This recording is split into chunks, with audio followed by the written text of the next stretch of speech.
Unlock the power of Facebook advertising by seamlessly integrating your Facebook pixel with your Wix website. First, grab your Facebook Pixel ID, log into your Facebook Ads Manager, navigate to Events Manager, and create a new pixel. Facebook will then provide you with a unique pixel ID. Keep this handy. Now, log into your Wix account and open your website editor on the left-hand menu. Hover over Website and then click on Connect to External Services. From the list of available integrations, find and click on Facebook Pixel.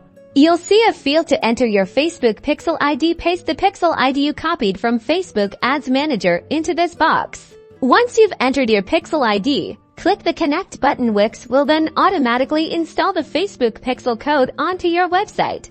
To confirm it's working, install the Facebook Pixel Helper browser extension. Visit your Wix website in a new tab, and the helper should indicate that your pixel is active and firing events. Now you can start tracking visitor behavior, building custom audiences for retargeting, and optimizing your Facebook ad campaigns for maximum impact. That's it. You've successfully added the Facebook Pixel to your Wix site. Don't forget to like this video and subscribe for more Wix and Facebook marketing tips.